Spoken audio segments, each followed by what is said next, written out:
Two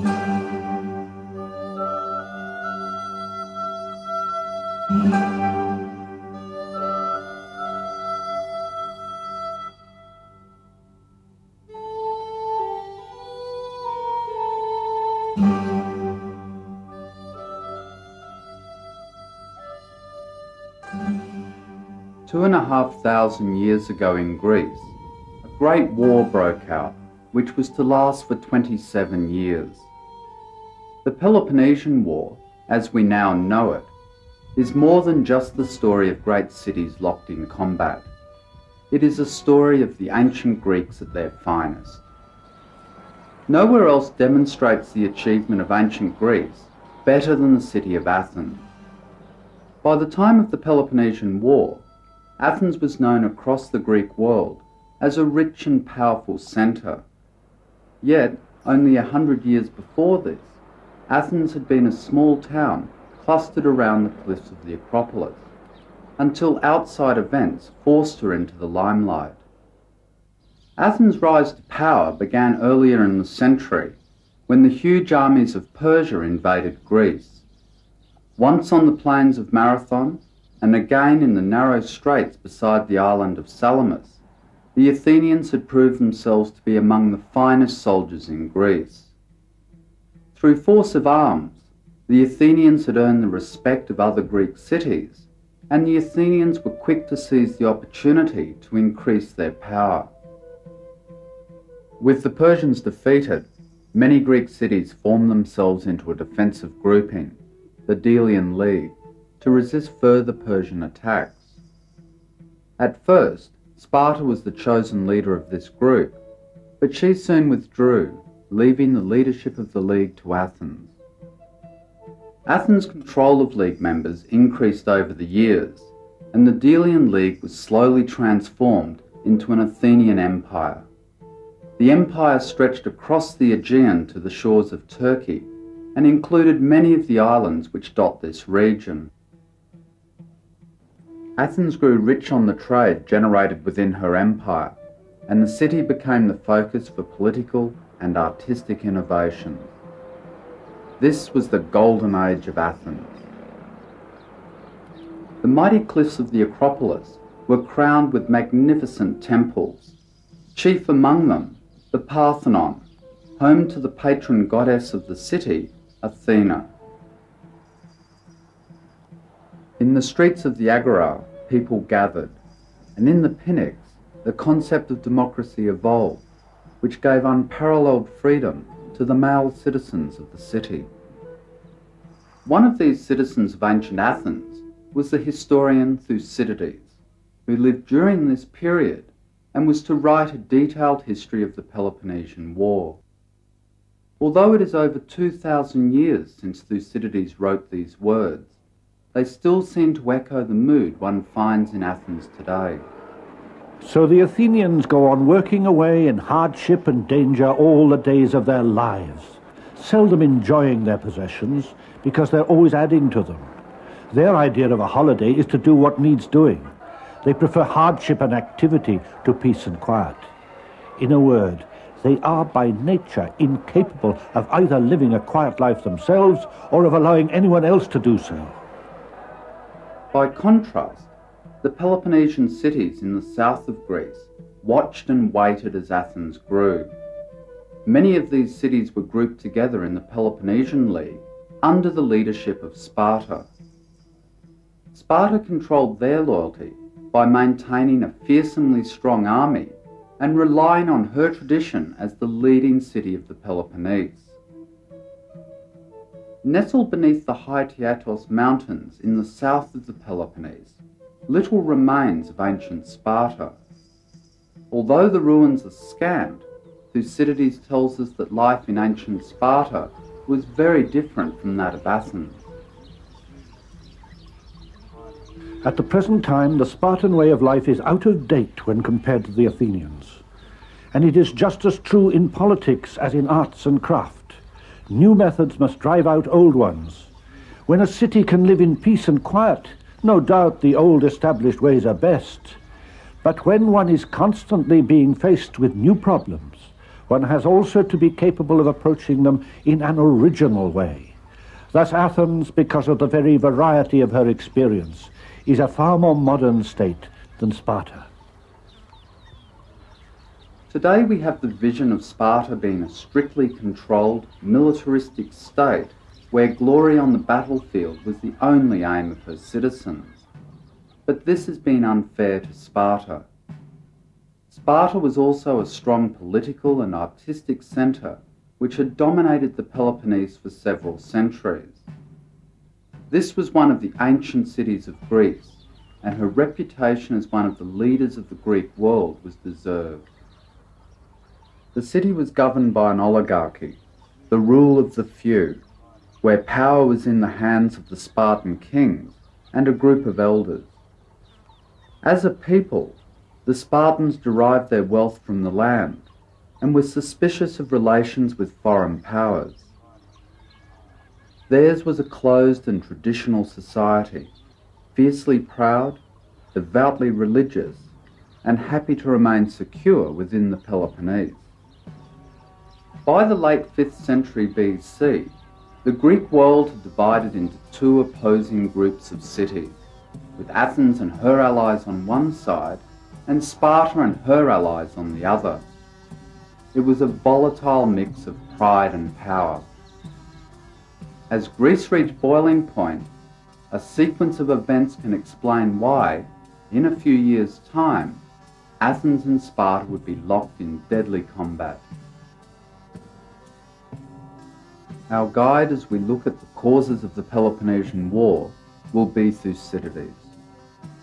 I will give an account of the immediate causes of complaint where the interests of Athens and the Peloponnese clashed, so that there should be no doubt in anyone's mind about what caused this great war to fall upon the Greeks. But the real reason for the war is, in my opinion, most likely to be disguised by only examining the immediate complaints. What made war inevitable was the growth of Athenian power and the fear which this caused in Sparta. As Athens' power increased during the 50 years between the end of the Persian Wars and the outbreak of the Peloponnesian War, Sparta became more suspicious. A series of events arising from this distrust are seen by Thucydides as the long-term cause for the war. As to short-term causes, Thucydides saw that it was a friction between the city of Athens and the city of Corinth which formed the immediate basis for the outbreak of war. As Corinth was central to the breakdown of peace, it is a good place to begin our investigation. We're now on the Acrocorinth, or the Acropolis of Corinth, and below us, about where you can see the village, was the centre of ancient Corinth. From up here, we have a superb view of the two reasons why Corinth was such a powerful centre prior to the Peloponnesian War. The first one was that Corinth controls access to the Isthmus of Corinth, the narrow neck of land that joins the mainland, which you can see in the distance, with the Peloponnese, where we now sit. The second is the sea. Control of the seas and the trade which flowed on from this encouraged Corinth to establish a network of colonies throughout the Mediterranean, as far afield as Syracuse in Sicily, Corcyra on the west coast of Greece, and Potidaea in the Chalkidiki to the east. These colonies had helped Corinth maintain wide trade links, which channeled wealth and power towards the city. We're now strolling down the main street of ancient Corinth, and it must have been a very beautiful area in its heyday. The streets were paved in marble, it had rows of shops down both sides, and it shows what a rich and prosperous centre ancient Corinth once was. There's a few nice things as well. On the top step here, somebody has carved a series of hollows to turn this area into a gaming board for a very common game that was played throughout ancient Greece, a little bit like mahjong. When the citizens sat here to play this game, they would have been concerned as events unfolded throughout the 5th century. The Corinthians here had grown used to power and privilege on the seas of the Mediterranean, and now they were worried. A series of recent events had forced the Corinthians to see Athens as a new and disturbing adversary. At distant cities, the powers of Athens and Corinth clashed, and often it was Athens who came out of the contest more powerful than ever. These are the disputes described by Thucydides as the immediate causes for the war.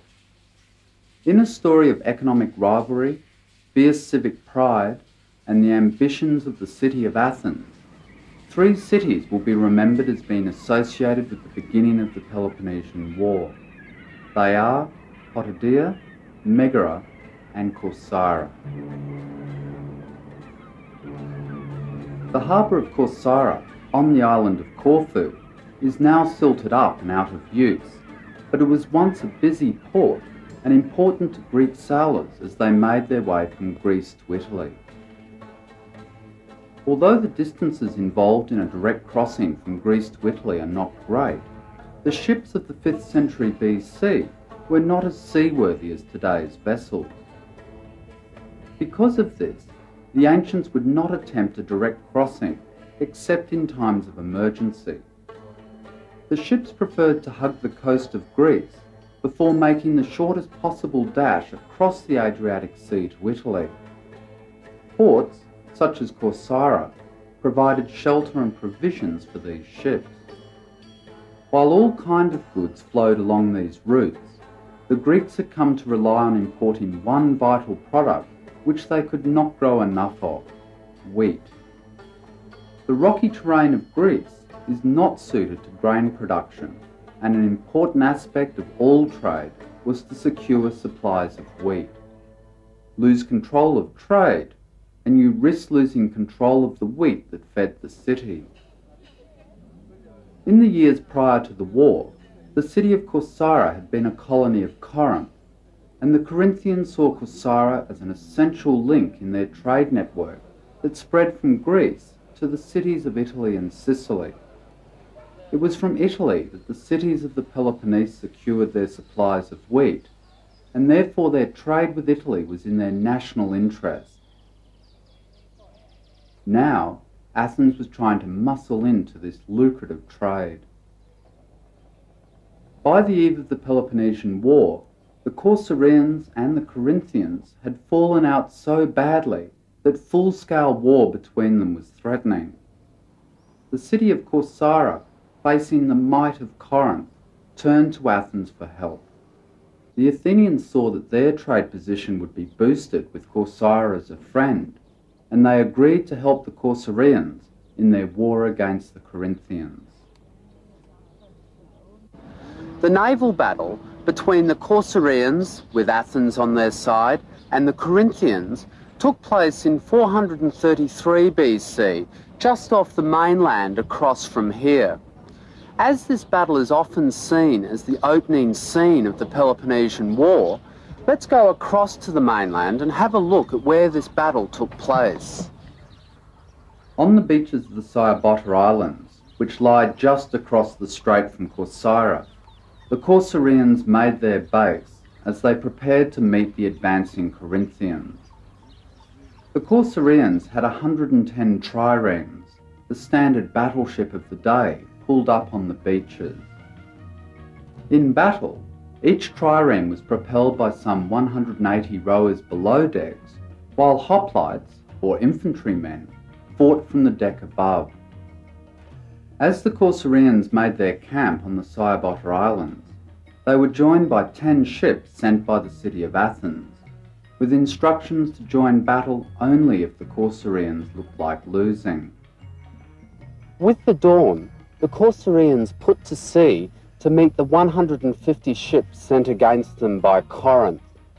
Thucydides' graphic account records the shouting and confusion that continued throughout the day as the two navies met just beyond us here. After the signals had been hoisted on both sides, they joined battle. When the ships came into collision, it was difficult for them to break clear away because of the number of ships crowding around. In fact, both sides relied more for victory on the soldiers on the decks, who fought a regular pitched battle there, while the ships remained motionless. Everywhere in the battle, confusion reigned, and there was shouting on all sides. At the end of the day, however, there was no clear victor. But one thing was for certain: Athenian ships had openly fought with the Corinthians. Corcyra was saved, but resentment in Corinth was inflamed. Athens was now seen as a threatening menace, and this was to be confirmed with other Athenian actions at Potidaea on the other side of Greece. After the naval battle of Corcyra, Athens knew that Corinth would stop at nothing to harm Athenian interests. Although the city of Potidaea was now part of the Athenian Empire, it had once been a Corinthian colony, and Corinth was still influential in Potidaean affairs. The Athenians decreed that the Potidaeans must pull down their walls, send hostages to Athens, and banish the Corinthian magistrates who came each year to oversee the affairs of Potidaea. Athens wanted to remove the Corinthian influence from the city and ensure that Potidaea did not revolt from the control of Athens, taking other cities in the region with her. The Athenian measures had the opposite effect. With encouragement from Corinth, Potidaea found the courage to break from Athens and expel all the Athenian citizens who had been living in the city. The response was swift. Both the Athenians and the Corinthians sent armies to Potidaea, the Athenians to force the Potidaeans to return to their control, the Corinthians to help the Potidaeans turn back the Athenians. After the initial battle, the Corinthian and Potidaean armies were forced back inside the city of Potidaea, while the Athenian army settled down to lay siege to the city. The Athenians built two walls, one to the north of the isthmus and one to the south, to hem in the Potidaeans, while the Athenian navy ensured that no help could come to Potidaea from the sea. In this way, the siege of Potidaea was to last for 2 years, until the Potidaeans, exhausted and even resorting to cannibalism, surrendered to the Athenian forces. The siege at Potidaea made the Athenians the sworn enemies of Corinth. One more city was to play a role in convincing the rest of the Peloponnesian League to agree with Corinth that the power of Athens had to be curbed. That city was Megara. Just down the coast from Athens, and just outside Attica, lies the city of Megara. As close neighbours, Athens and Megara had often quarrelled. In 432 BC, a year before the outbreak of war, the Athenian leader, Pericles, further inflamed the situation by issuing what was called the Megarian Decree. This decree banned Megarian ships from entering any port of the Athenian Empire.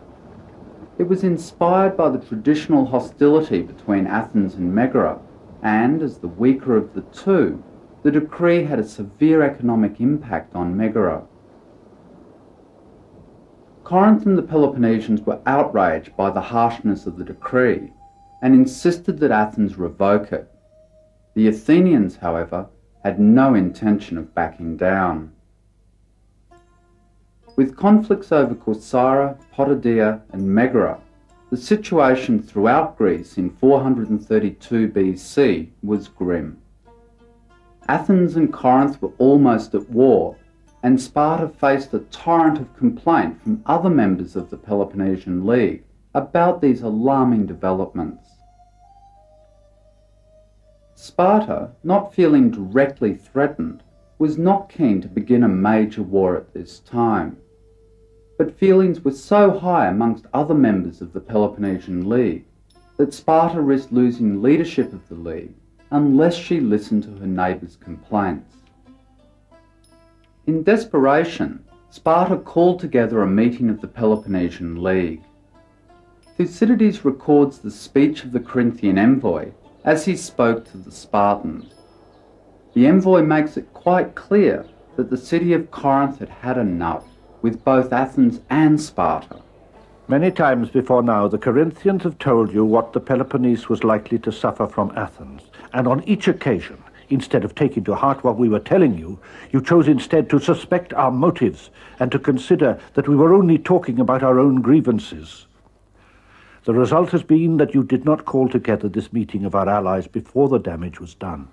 You waited until now, when we were actually suffering from it. And of all these allies, we have perhaps the best right to speak now, since we have the most serious complaint to make.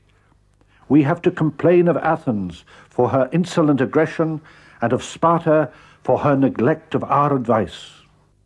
It was a groundswell of anger that Sparta could not ignore. As a result of this meeting, the Peloponnesian League issued an ultimatum to the Athenians. Stop your aggression or risk war with the Peloponnesian cities. As the Spartans must have expected, the decree inflamed the passions of the Athenians, where there was no mood for compromise. As the citizens gathered at the Pnyx, the ancient assembly area of Athens, they were tired of the Peloponnesians telling them how to behave. In 432 BC, the Athenian citizens sat here, listening to one of the most important political speeches of their lives. Below them was Pericles, leader of Athens, and he was urging them to go to war against Sparta. Pericles' speech is preserved in Thucydides, and if you read it, you can very quickly gain the mood here at Athens. Athenians, Pericles said, my views are the same as ever. I'm against making any concessions to the Peloponnesians. He goes on to elaborate. Let none of you think that we should be going to war for a trifle if we refuse to revoke the Megarian decree. If you give in on this matter, you will be immediately confronted with some greater demand. But if you take a firm stand, you will make it quite clear to the Peloponnesians that they have to treat you properly, as equals. Pericles' speech touches on a primary reason for the outbreak of the Peloponnesian War. A painful rebirth was taking place. The land of Greece had become crowded with prosperous cities, all striving for leadership and recognition. Greek society at this time was still largely motivated by a warrior's code of ethics, which saw war as the noble way to settle disputes, and this, combined with a fierce civic pride, was an explosive mixture. Generations of suspicion, economic rivalry, and societies which saw war as a part of life had pushed Greece to the edge of the precipice.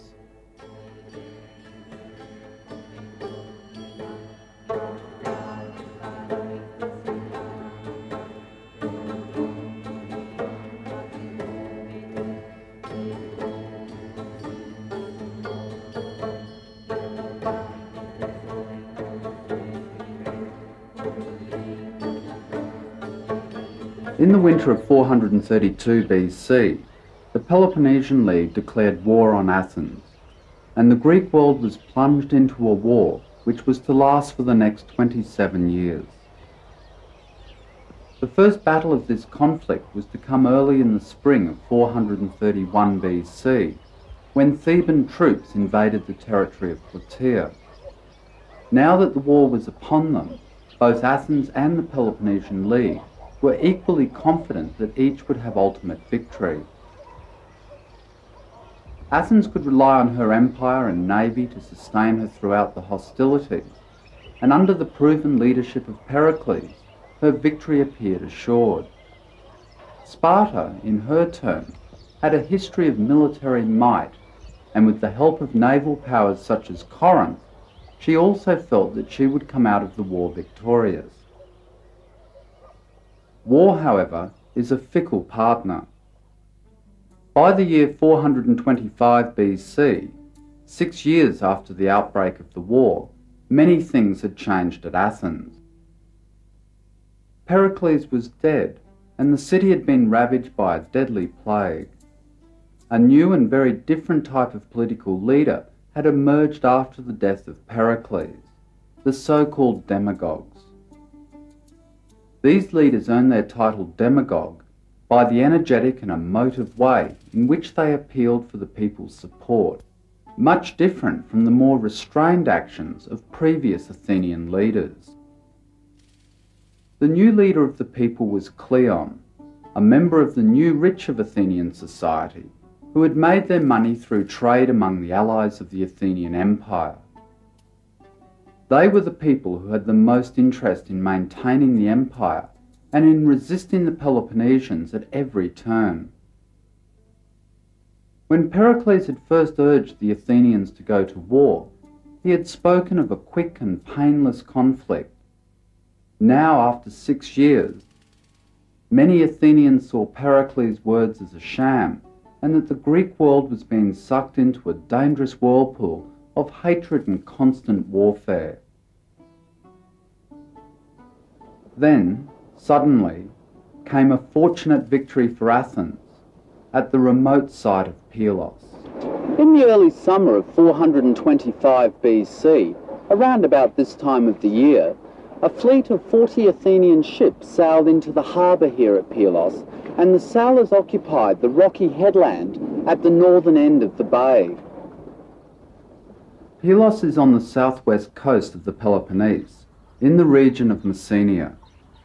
Messenia was a rich agricultural area under Spartan control, and the Pylos region in the 5th century BC was a beautiful and remote rural area. The central feature of Pylos is its fine natural harbour. The long island of Sphacteria stretches across the harbour mouth and protects the harbour from the violent storms that can hit this coast. To the south, near the modern town of Pylos, is the wide entrance to the harbour, still used today by modern shipping. The harbour mouth to the north of Sphacteria is narrow, dwarfed on one side by the hills of Sphacteria and on the other by the cliffs of the mainland. It was at the top of these cliffs that the Athenians built their fort. The troops here were under the command of Demosthenes, one of the greatest generals produced by Athens during the war. Demosthenes realised that, if well defended, the headland at Pylos could become a secure base in Spartan territory. The original inhabitants of the Pylos region, after the Spartan conquest of their land some 300 years earlier, now worked for the Spartans as slaves or helots. From their base at Pylos, the Athenians could encourage the helots to revolt and desert their Spartan masters. While the Spartans worried about their helots at home, the Athenians would be free to act elsewhere. The Athenian occupation of Pylos struck fear into Spartan hearts for this very reason, and they immediately began to assemble forces to dislodge the Athenians. They decided on a two-pronged attack. First, they sent 420 Spartan hoplites over to the island of Sphacteria so that it could not be occupied by the Athenians. They then set about attacking the Athenian fort from both land and sea. The Athenians did not fear an attack from the land, as the fort was well protected in this direction. However, the coast below the Athenian fort was a weak point. If the Spartans had been able to land on this rocky coast, then the Athenian fort would have fallen. Demosthenes realised the danger of this, and as the Spartan triremes assembled off the coast, he urged his men to resist a landing with all their might. Both from the land and the sea the Spartans were turned back, and the Athenians remained secure within their fort. Not only had the Spartans failed to take the Athenian fort, but soon disaster was to strike. On the next day, the Athenian navy arrived here at Pylos, and in a bitter battle defeated the Spartan fleet here in the harbour. Thucydides tells us that the Spartan hoplites lined this beach, and as they saw the Spartan ships being sunk, they dived into the water in their full armour to try to do what they could to save the Spartan ships. However, it was to no avail. The Athenians had won control of the harbour, and most importantly, the the 420 Spartan hoplites on Sphacteria were now surrounded and at the mercy of the Athenians. This turn of events caused delight at Athens and grave concern at Sparta. 420 hoplites, all Spartan citizens and many of them important, made up a large proportion of the Spartan citizen body. Spartan envoys went to Athens to ask for the war to be brought to an end, but their request was turned down by the Athenians, who felt better terms could be extracted from the Spartans.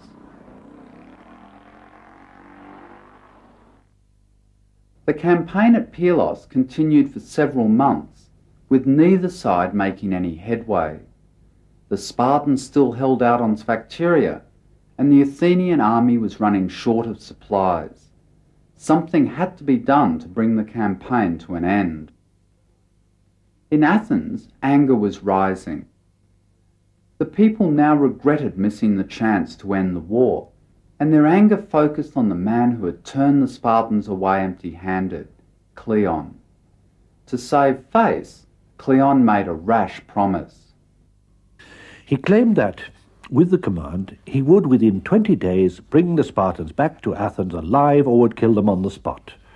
This irresponsible claim caused a certain amount of laughter, though the more intelligent members of his audience were not displeased, since they calculated that they would enjoy the advantage either way. Either they would get rid of Cleon for the future, which is what they rather expected, or, if they were wrong about this, they would have the Spartans in their power. Cleon departed for Pylos and, upon arrival, worked with Demosthenes to prepare their assault. On the morning of the battle, the Athenians landed 800 troops further down the island. In this series of hard-fought battles, they were able to force the Spartans back to an old fort which is on the very top of the island above us here. Things now began to go hard with the Spartans. Their felt helmets could not keep out the arrows, and when they were hit with spears, the broken shafts stuck in their armour. Words of command were inaudible, being drowned by the shouting of the enemy. Danger was on every side, and they could see no possible way either of defending themselves or of escaping. It was an accepted fact among the Greeks that Spartan soldiers would never surrender, but would fight to the death. As the Athenians forced them back, the Spartans prepared to carry on this tradition. Things went badly for the Spartans, however. The Athenians were able to climb around these cliffs at the back of the fort, and therefore were able to attack the Spartans both from the front and the rear. The Spartan position was hopeless, and they fell back to within the safety of the fort. Cleon and Demosthenes now stopped the fighting, and after some discussion, the 292 Spartan hoplites still alive did the unthinkable. They surrendered to the Athenians. News of this surrender swept Greece and was to destroy forever the Spartan reputation for bravery. Cleon, with his Spartan prisoners, was to return to Athens in triumph. The Spartans were now desperate for peace, but their envoys always left Athens empty-handed. Pro-war sentiment, led by Cleon, now governed the city. This sentiment was to last for another 3 years until fate played its hand in the far-off city of Amphipolis. The city of Amphipolis was often known by its ancient name, Nine Ways. The name Nine Ways preserves the importance of the city because below the city was one of the few bridges that crossed the river Strymon. This bridge formed one of the few lines of communication between Thessaly in the west and Thrace to the east. Amazingly, recent work by archaeologists at the site has uncovered the remains of the wooden pylons which once supported this bridge. During the 5th century, the city grew in importance for the Athenians as a strategic possession guarding the main road to the east and as the centre of a rich agricultural region. From here, the Athenian navy secured valuable supplies of timber for shipbuilding, and Amphipolis provided a safe harbour for the merchant ships of Athens. The city also controlled several rich gold mines in the surrounding mountains, mines owned by Athenian citizens, the family of the historian Thucydides among them. The wealth that flowed into Amphipolis is clearly seen in the archaeological remains surviving to this day. After their humiliating defeat at Pylos, and because Athens still refused to talk peace, the Spartans embarked on a new tactic. In order to relieve the pressure that Athens was exerting on her from Pylos, the Spartans sent a force into northern Greece under the command of Brasidas, with the aim of stirring up trouble in this region against Athens. It was hoped that by focusing the attention of Athens on Brasidas's activities in the north, that the Athenians would not be able to wreak as much damage from Pylos. In the winter of 424 BC, a year after the fall of Sphacteria, Brasidas captured his most valuable prize, Amphipolis. He achieved this by offering the inhabitants the choice of either leaving the city with their property or remaining with guarantees for their safety and freedom. It was under these terms that Amphipolis surrendered without a fight and Athens lost an important ally. A year later, Cleon, hoping to repeat his success at Pylos, set off with an army to recapture Amphipolis. Cleon brought his troops to the port city of Eion, which lay at the mouth of the river Strymon, about 5 kilometres from Amphipolis. This city had always remained in the hands of the Athenians, and it was here that Cleon mustered his troops as he prepared to retake Amphipolis from the Spartans. On the morning of the battle, Cleon marched the Athenian forces up from the port of Eion to the city of Amphipolis to offer battle to Brasidas. The Battle of Amphipolis would have taken place somewhere below me here, beyond the city walls. It seems that Brasidas was able to outthink Cleon and lure the Athenian forces into an ambush. With a shout, the Spartan forces poured out of the city and attacked the Athenians at a time when they were disorganized and inflicted a very severe defeat, 600 dead to 7. Fate was also to lay its heavy hand on this battle, as both Cleon and Brasidas were killed during the rout of the Athenian army. This not only shows us the personal role that ancient generals played in battle, exposing themselves to the same dangers as the ordinary soldier, but in the one sweep it removed the two men who were most opposed to peace.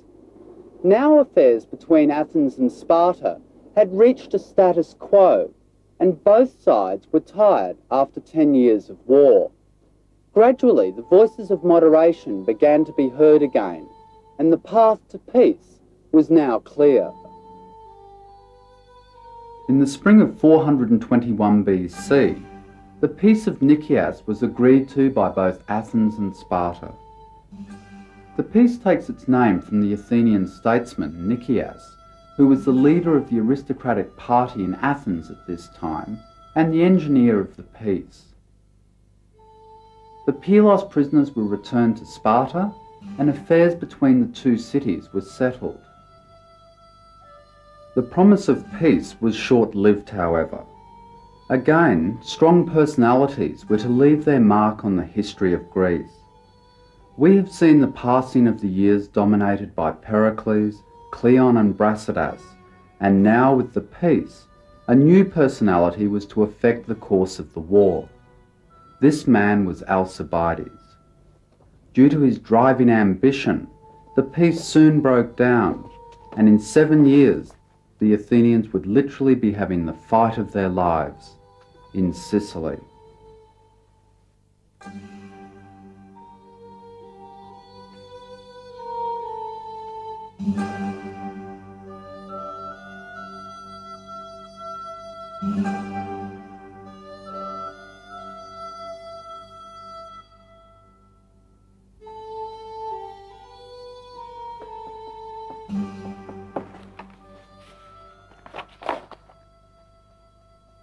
In 421 BC, the Athenians and Spartans had agreed to the Peace of Nicias, and this heralded the end of the first phase of the Peloponnesian War. While Athens and Sparta avoided direct confrontation for over 6 years, the situation behind the scenes was very different. To use a modern term, the Peace of Nicias began a Cold War between Athens and Sparta, where both tried to antagonize the other without actually coming to blows. By the year 415 BC, 6 years had passed since the uneasy Peace of Nicias had settled on Athens. 6 years is a long time. Memories of the previous wars had faded, and Athenian revenues had recovered. A new generation of young soldiers had matured to reach fighting age and were now keen for action and glory. Among this new generation was Alcibiades, a young noble with exceptional abilities and charisma. By 415 BC, Alcibiades' power had reached a point where he could now urge the Athenians to undertake their grandest adventure to date, the invasion of Sicily. The Athenians had long held dreams of establishing power in Sicily, and Alcibiades' visions of conquest captivated his audience and stirred their optimism to fever pitch. To the west of Greece were well-established and prosperous cities, distant places which offered the prospect of rich trade deals. In North Africa, the city of Carthage dominated the trade of the West Mediterranean and was expanding her power and influence further every year. In North Italy, the Etruscans had developed a highly sophisticated culture at a time when the city of Rome was a small town. Along the coasts of Italy and Sicily were many Greek cities which had grown rich from trade with these powers.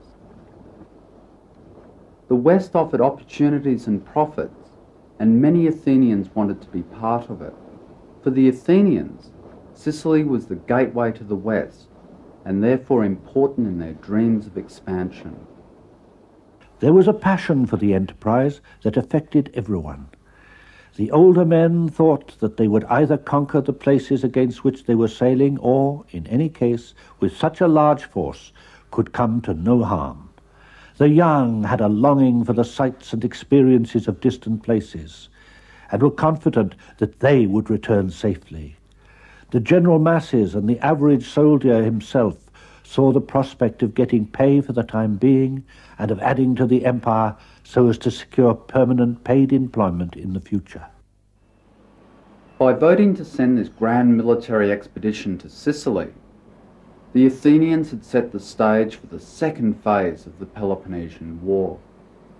In doing so, they decided to leave nothing to chance. They gave the command to 3 men: Alcibiades, due to his enthusiasm for the project, Lamachus, because of his military experience, and Nicias, still leader of the aristocratic party at Athens and a vocal opponent of Alcibiades' plans. Hundreds of ships and thousands of troops were mustered to accompany the generals. This vast armada, the greatest ever to sail from a Greek city, was seen as a guarantee of an easy victory. In July 415 BC, the scene here at the ancient port of Athens, the Piraeus, would have been electric with colour and excitement. We must imagine the 100 triremes of Athens all jostling for position here in the harbour. The sailors would have been shouting, the armour of the hoplites gleaming, flags and pennants fluttered in the breeze, and everywhere arms and supplies were being loaded aboard. Almost the entire population of Athens had walked down here to the Piraeus to see this glorious sight and to farewell family and friends. This was the scene of Athens at her greatest, strong and confident. Suddenly, a trumpet sounded and quiet fell across the harbour.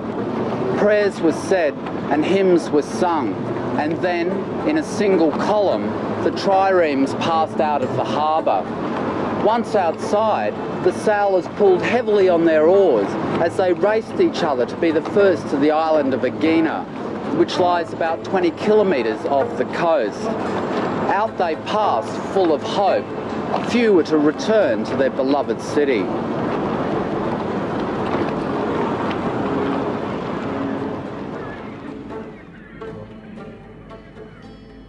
The fleet first sailed to Corcyra on the island of Corfu and was joined by the allied ships which had been encouraged to join the Athenian expedition.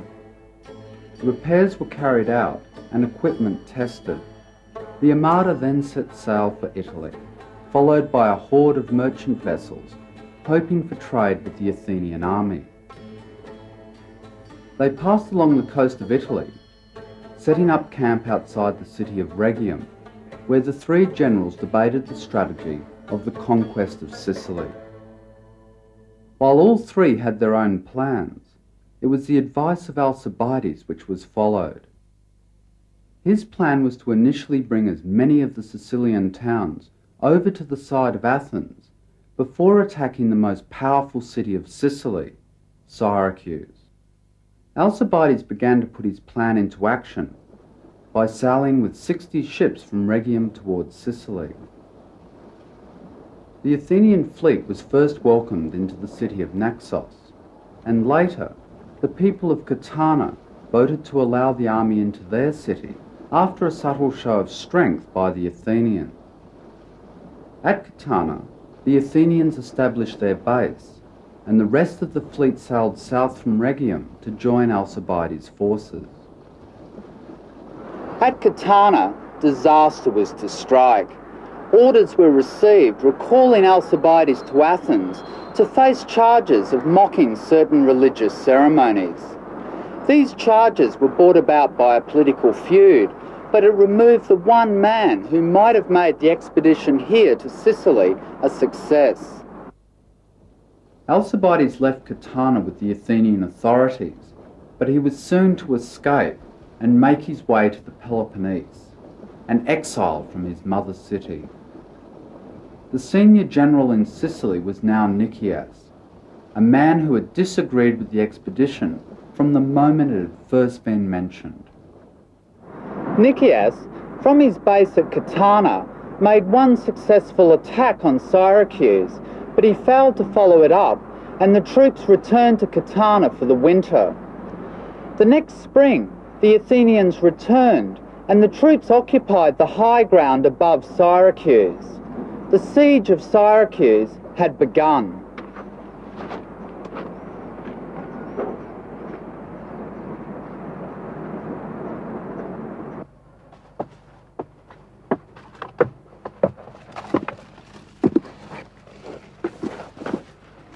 These heights above Syracuse were the key to the whole campaign. The hills here that overlooked the city of Syracuse and its grand harbour were where the Athenians had their early successes as well as their later disasters. As an indication of the strategic importance of these hills, after the campaign, the Syracusans built this strong fort here so that never again would the city be threatened by an enemy occupying this high ground.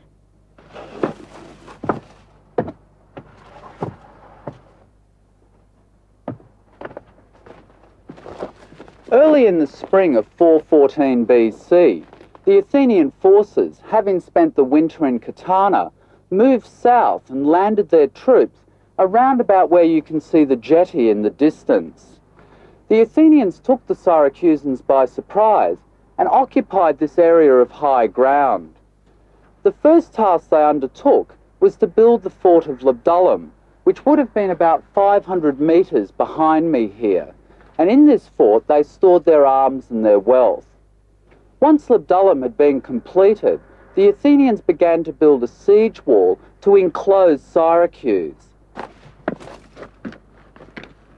In these early days of the war, the Athenians fared well and clearly held the upper hand. Because Labdulum controlled the northern extent of these heights, the Athenians first began to build their siege wall from the Grand Harbour up towards Labdulum. If the Athenians had succeeded in building this wall, the the Syracusans would have been blockaded within their city and completely at the mercy of the Athenians. The Syracusan counter-tactic was to try to build cross walls at right angles to the Athenian wall to stop the Athenian wall from being completed. Here, I'll show you how it worked. Okay, let's use our imaginations here. If this is the city of Syracuse, and this is the enclosing wall being built by the Athenians around the city of Syracuse, the counter-tactic used by the Syracusans was to try to build a cross wall, as I said, at right angles to where the Athenians wanted to place their wall. The whole idea here was that if the Syracusans managed to complete this wall, it meant that soldiers from the top of the Syracusan wall could stop work going on the Athenian wall. It also meant that there was always access in and out of the city along this wall, so that the Athenians would never be able to blockade the Syracusans into their city. What eventually happened, however, was that the Syracusans built 2 of these cross walls, but they were both overrun by the Athenians, who continued to build their siege walls surrounding the city of Syracuse. When things were ready, the Athenian fleet sailed into the grand harbour of Syracuse. It must have struck despair into the hearts of the Syracusans to see such a fine fleet in their own harbour, while enemy troops worked night and day to complete an enclosing wall around them. It would have been somewhere around here, on the shores of the grand harbour of Syracuse, that the Athenian fleet made its base. In the 5th century BC, the ancient town of Syracuse only occupied the point that you can see behind me, while the rest of this area here, which is now covered with buildings, would have been open farmland and a few isolated houses. By the time the fleet arrived here, a stockade had been built around the entire area, giving protection to the fleet from land attack. Also, the Athenian wall had been completed from down here, up onto the heights, but its northern section was far from complete. The navy landed here without incident, but when the Athenian infantry came down to support the landing, fighting broke out in the marshes behind us here, and General Lamachus was killed, leaving the sole command to the cautious Nicias. As the Athenians assembled their forces for an all-out assault on Syracuse, events were moving quickly back in Greece. At the invitation of the Spartans, Alcibiades had made his way to Sparta to escape his enemies at Athens.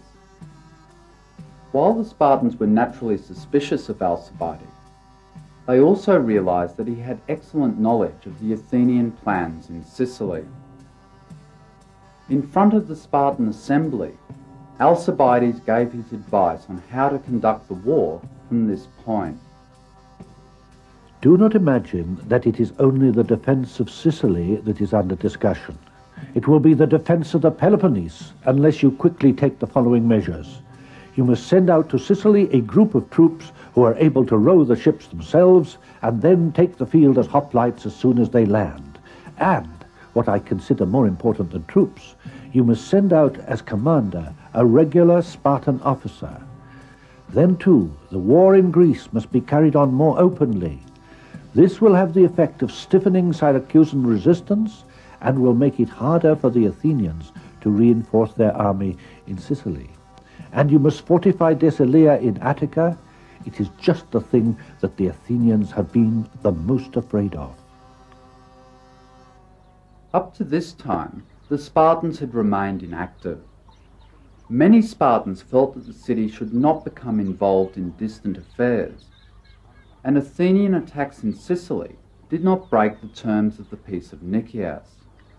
However, the risk of Athenian victory in Sicily was too great for them to sit idle.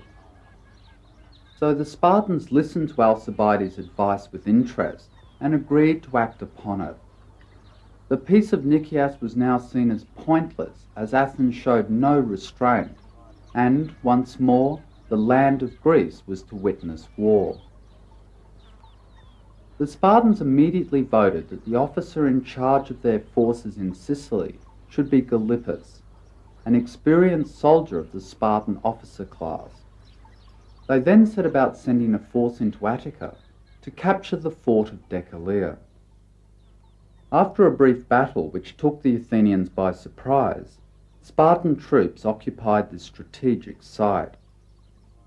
The Spartan occupation of Decelea disrupted Athenian access to Evia, an island to the northeast of Attica, where most of the Athenian livestock was being kept safe from the Peloponnesians, who now resumed their invasions of the Athenian farmlands. At Decelea, the Spartan king, Agis, established a base, and he was to remain here until the end of the war, a constant thorn in the side of Athens. From their fort here at Decelea, the Spartans had a clear view of the city of Athens. You can still see the city behind me today, although the smog stops us having a clear view of it. Once the Spartans had occupied the fort here at Decelea, the Athenians were cooped up inside their city and had to rely on the much longer sea voyage to Evia rather than taking the shorter overland route up the valley behind me here. In the one move, the Spartans had put the Athenians on the defensive at the very time that things were going badly for them outside the walls of Syracuse. With the arrival of the Spartan commander, Gylippus, at Syracuse, the scale was tipped against the Athenians. Morale amongst the Athenian forces was low. There had been many desertions, and their aging commander, Nicias, was ill. The Athenian plan for a blockading wall surrounding Syracuse was abandoned, as Gylippus had managed to build a crosswall along the heights of Syracuse, which prevented the Athenians from completing their wall. And, after a year in the water, preventing the Syracusan navy from using the harbour, the Athenian ships were in a bad state of repair. The Athenian position had deteriorated from that of the besiegers to that of the besieged. While the Syracusans grew stronger, the strength and resolve of the Athenians ebbed away. In desperation, Nicias wrote to the Athenians, requesting reinforcements and giving them an accurate picture of events in Sicily. His requests were met, and another large force of ships, men and money was sent. In command of these reinforcements was Demosthenes, the victor at Pylos and one of Athens' most successful generals. By the time Demosthenes had arrived here at Syracuse, the Athenians had already suffered a severe defeat on the Grand Harbour, and the Syracusans clearly held the upper hand. It was time for quick, decisive action. Demosthenes did not share Nicias's undue caution and saw that the best time to strike would be immediately, while his enemies were still dismayed at the arrival of a fresh force almost as large as the original. Demosthenes, with the originality that marks great generals, attacked at night. His objective was to capture the heights above Syracuse, where the Spartans and the Syracusans had built a series of strong forts. In the early stages of the battle, the Athenians were successful. They captured the heights and began to occupy the Spartan forts. Then, in their eagerness to follow up their initial victory, the Athenian troops advanced towards Syracuse. Now disaster struck. In the dark, the Athenians became disorientated and confused, not even being able to tell friend from foe. Once the original confusion had taken place, many of the Athenians ended by falling upon each other, friend against friend and citizen against citizen, not only causing panic among themselves, but actually fighting hand to hand and only being parted with difficulty. The way down from the heights was a narrow one, and in the pursuit many men lost their lives by throwing themselves down from the cliffs. In the dark, Demosthenes struggled with his men back towards the ships on the harbour. The Athenians had suffered a severe defeat.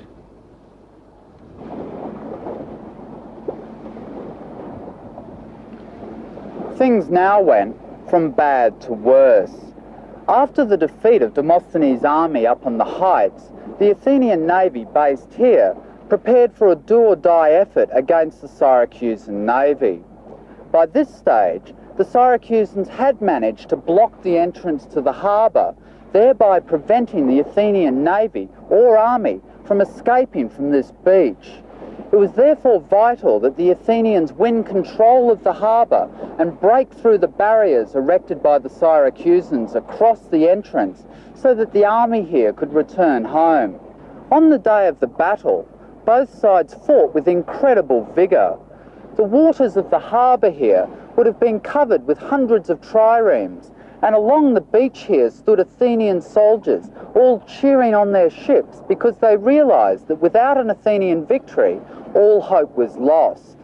However, at the end of the day, the Athenians were defeated and the fleet was almost destroyed, and as a consequence, the remnants of the Athenian army, almost 40,000 men strong, were trapped here in Sicily with no way of getting back to Athens. In desperation, the Athenians took to their heels and headed south in search of safety. Behind them, they left the tatters of the Athenian navy, all their stores, and even their wounded. Syracuse had proved herself to be a worthy enemy. With the determination of those defending their own wives and children, the Syracusans had defeated the finest force in Greece. For the Athenians, their humiliation was not over yet. 30 kilometres to the south from here, on the banks of the Assinarus River, the Athenians were to come face to face with their enemies for the last time. Once the Athenians reached the river, they all rushed down into it, and now all discipline was at an end.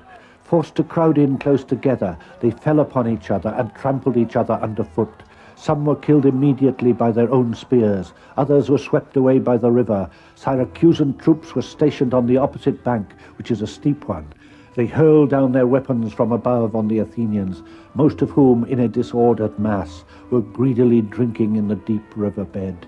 The water immediately became foul, but nevertheless they went on drinking it, all muddy as it was and stained with blood. Indeed, most of them were fighting among themselves to have it.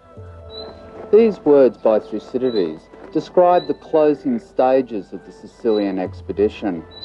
The Athenian troops, starving and thirsty, were massacred here in 413 BC beside the Assinarus River. Those that survived were captured and were sent back to Syracuse to begin a long term of imprisonment, enduring disgusting conditions in some disused quarries on the outskirts of the city. The Athenian dream of conquest had ended. It was beside this stream that the greatness of Athens died.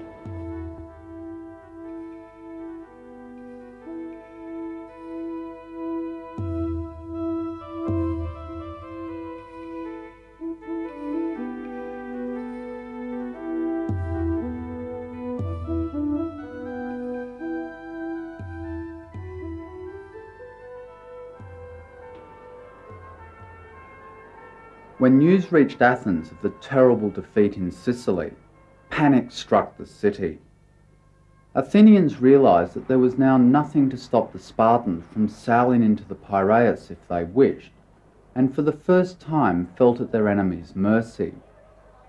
The Spartans continued to occupy the fort at Decelea, the Athenian navy and army were shattered, and the so-called allies of the Athenian Empire were stirring with discontent. Never had the future looked so bleak. With characteristic Athenian resilience, however, the city was to fight on. The citizens decided that the city must not surrender. Even with the limited resources available, they resolved to equip a fleet and to bring about measures of economic reform. A group of older men was appointed to oversee affairs in Athens. Democracy continued to function, but with the dark clouds of defeat swirling about them, the Athenians saw that decisive leadership was needed.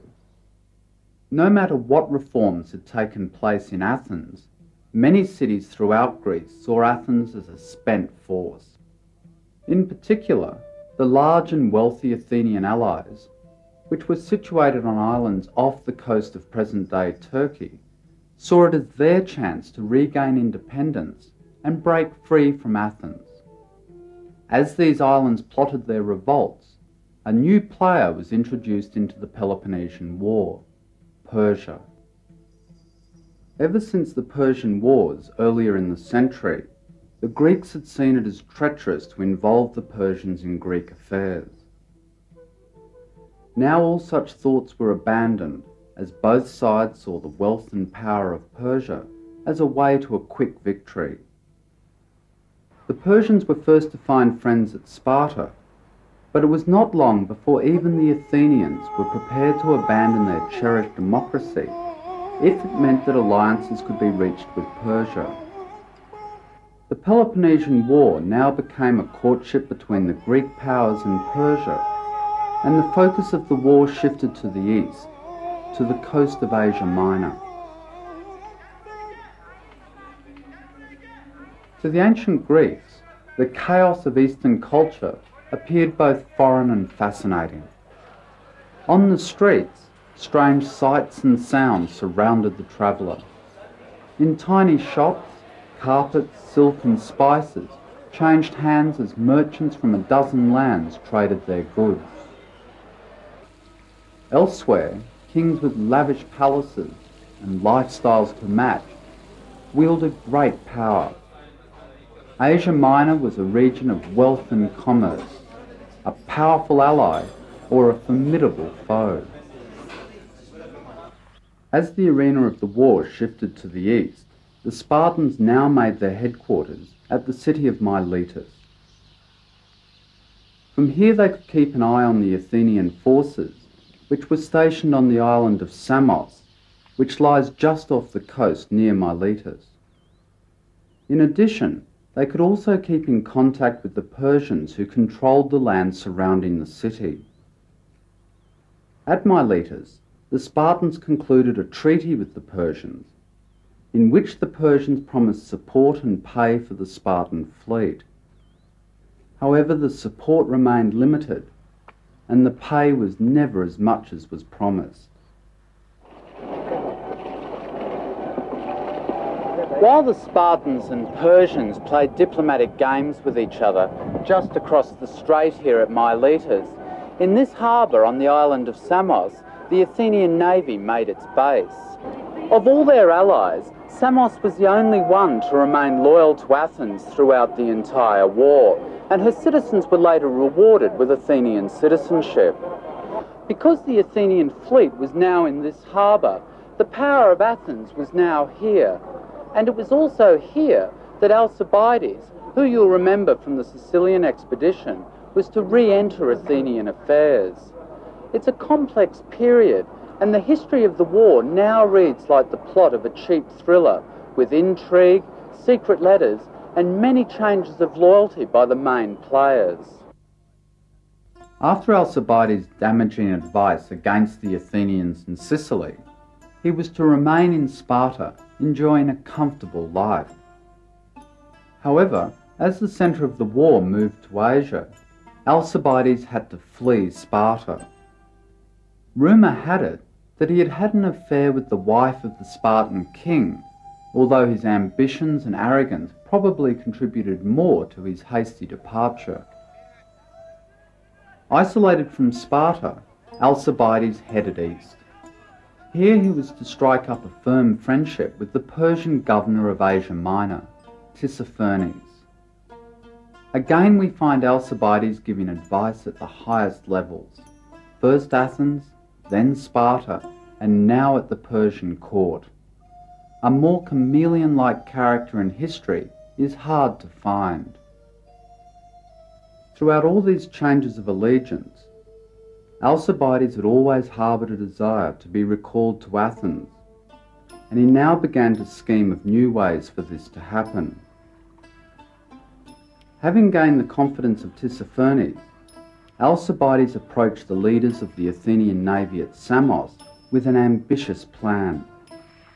He suggested that if the democracy in Athens were overthrown and the government placed in the hands of a few men as an oligarchy, then the Persians might come to the aid of Athens. These commanders realised that, even if Persian help was limited, it was still better than nothing. A conspiracy was born. From Samos, word went out, and after much intrigue, the democracy at Athens was abolished in 411 BC. The government was taken over by an oligarchy of 400 individuals, who immediately began to put to death, imprison, or exile any opposition. These men had no desire to recall a popular figure such as Alcibiades, and so he remained in exile. His plan had misfired. When the troops here on Samos heard of the actions of the oligarchy back in Athens, they worked tirelessly to see that the democracy was reinstalled. It was a crazy situation. While Athens was ruled by an oligarchy, the fleet here was democratic, and frantic messages flew backwards and forwards, with each side trying to convince the other to change. To add more irony to the situation, the navy here not only recalled Alcibiades, but voted the command to him. Again, the lure of Persian assistance promised by Alcibiades was too great for the Athenians to resist, and the very man who had started the idea of an oligarchy was now in charge of the troops here, working to reinstall the democracy.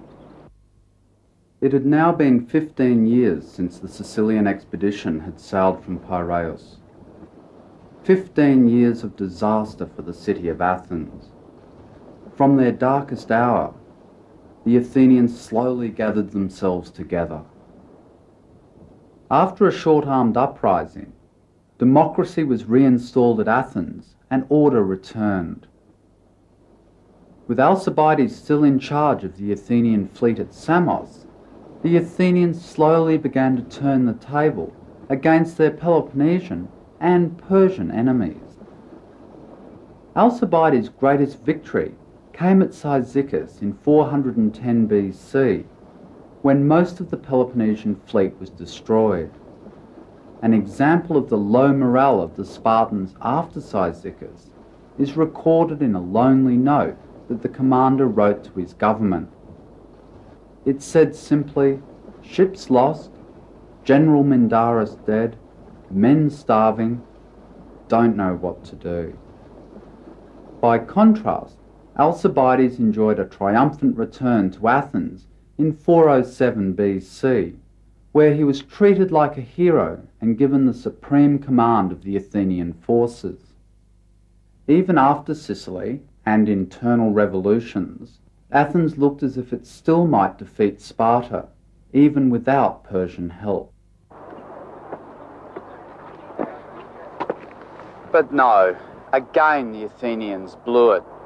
This is the city of Ephesus, and it was here in 406 BC that the capable Spartan commander Lysander had made his base. In the 5th century, the harbour came right into the base of the ruins that you can see behind me, but it is now silted up. But it was in this harbour that Lysander had his newly constructed Spartan fleet as he carried out vital repairs. Alcibiades had the Athenian fleet at Nocias, just to the north of here, although he himself was in the Hellespont checking on Athenian operations there. He had left the fleet in charge of his pilot, Antiochus, with strict instructions not to engage the Peloponnesians while he was away. Antiochus, however, disobeyed his commander's orders and sailed the Athenian fleet into the harbour here at Ephesus, hoping to lure some of Lysander's ships into an ambush. The plan went horribly wrong, and the Athenians were defeated. When news of this defeat reached Athens, the Athenians, always suspicious of Alcibiades' character, removed the command from him.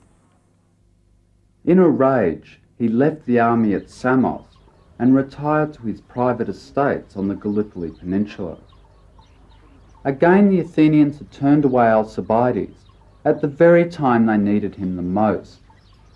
Perhaps his arrogance and past changes of allegiance made him the object of suspicion and jealousy, but it removed a capable commander at a time when Athens needed any help she could get. Later in the same year, the Athenians were again to damage their chance of victory. After a naval battle off the Arginusae Islands to the north of Ephesus, the Athenians demanded and received a collective death penalty for the 8 Athenian generals involved in the battle. The Athenians believed that the generals had been negligent by not rescuing shipwrecked Athenian survivors after the battle, although events show that a severe storm played a greater role in preventing the rescue than the general's negligence. It was a miscarriage of justice, and the Athenians soon regretted their decision. But the damage had been done, and Athens had lost the use of some great military minds. For whatever reason, this trial is difficult to explain in the light of the position of the city of Athens at this late stage of the war. While ultimate disaster was just around the corner for Athens, we find her citizens squabbling amongst themselves as if they had won the entire war and not just one battle. The kindest thing we can say is that this is another good example of the restless nature of the Athenians, the same restlessness that pushed them into greatness and the same restlessness that was to destroy them. For the end was near. Just to the north of here, in the year 405 BC, the city of Athens was to come face to face with her destiny on the lonely beach at Aegospotami.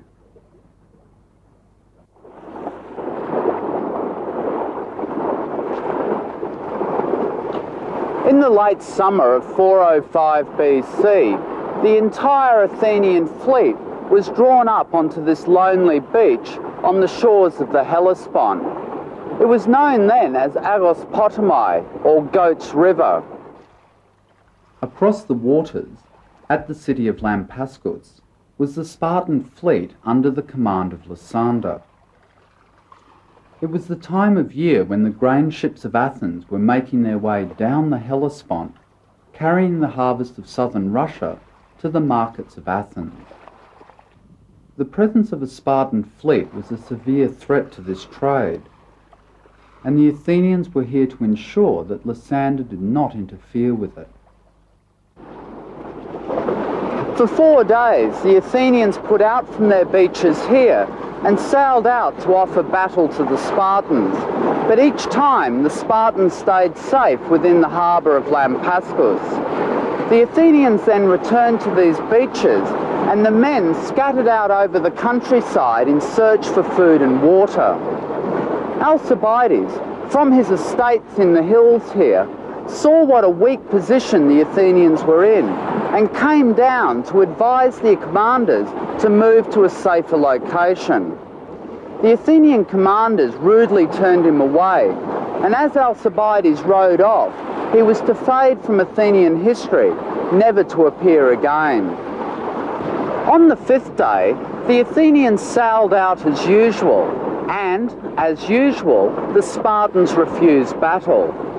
This time, however, when the Athenians had returned to the beach and had scattered over the surrounding countryside, Lysander struck. Quickly manning their ships, the Spartans rowed across the narrow stretch of water and fell upon the largely unprotected Athenian fleet. Of the 180 ships on this beach that day, only 10 escaped, and any Athenian citizen captured was put to death. It was a defeat that Athens could not recover from. Already bankrupt, she had no more ships, and now with the destruction of the fleet, there was nothing to stop the Spartans from sailing directly into the Piraeus. The end had finally come.